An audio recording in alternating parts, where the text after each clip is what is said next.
Le dirigeant de la France insoumise n'apprécie pas que l'Express s'intéresse à son passé, qui n'est pourtant pas toujours cohérent avec son discours actuel. Récit et révélation. Je sais bien que le canon amer de va encore tonner.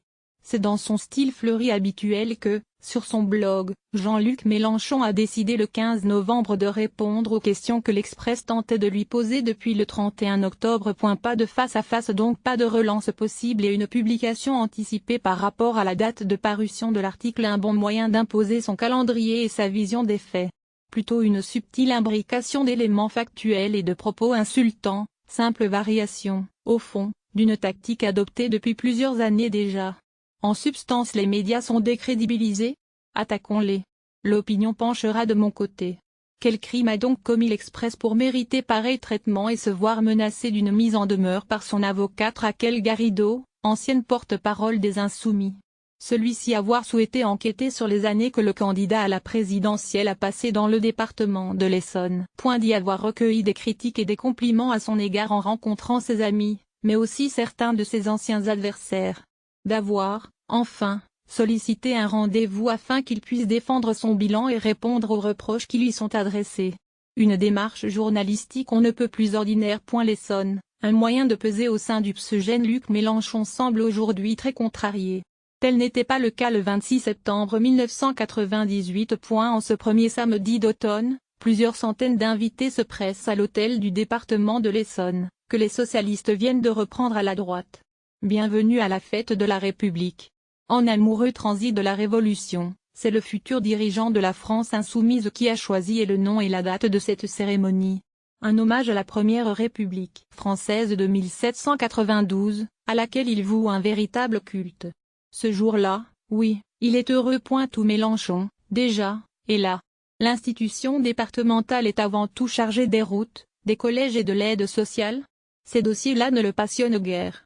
Ce qui le fait vibrer, lui, ce sont les grands débats, le mouvement des idées, le combat gauche-droite.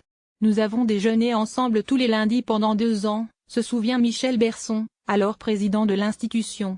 Il s'occupait avec ardeur de son secteur, la communication, mais il me parlait essentiellement de politique. Pourquoi, dans ces conditions, avoir siégé à la mairie de Massy entre 1983 et 2001 et au département pendant 12 ans? Cela m'a donné une compréhension approfondie de la gestion locale et une connaissance inestimable de la vie en banlieue, répond-il à l'Express, en précisant y avoir ouvert une structure d'insertion pour les jeunes, des salles de cinéma et une médiathèque. En fait, il avait surtout compris que, pour peser au sein du Parti socialiste, il fallait être élu soi-même et disposer d'une assise locale.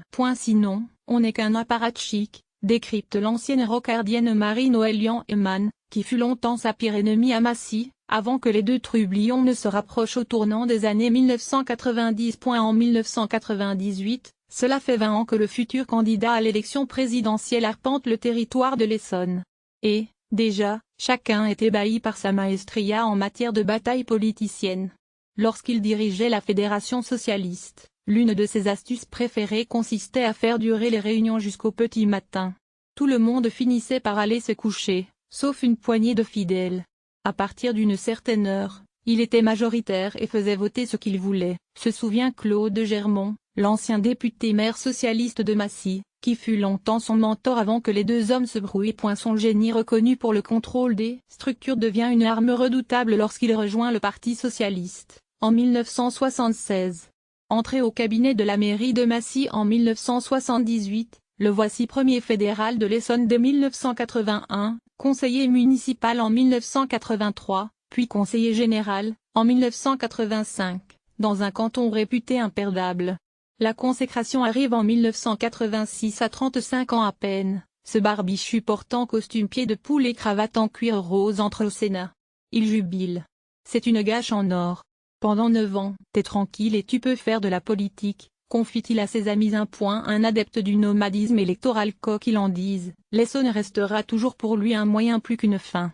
Il la quittera d'ailleurs sans grand remords pour le Sud-Ouest européenne de 2009, le Pas-de-Calais législative 2012, puis Marseille législative 2017, après avoir tenté en 2002 de se faire parachuter dans une circonscription sûre à Paris.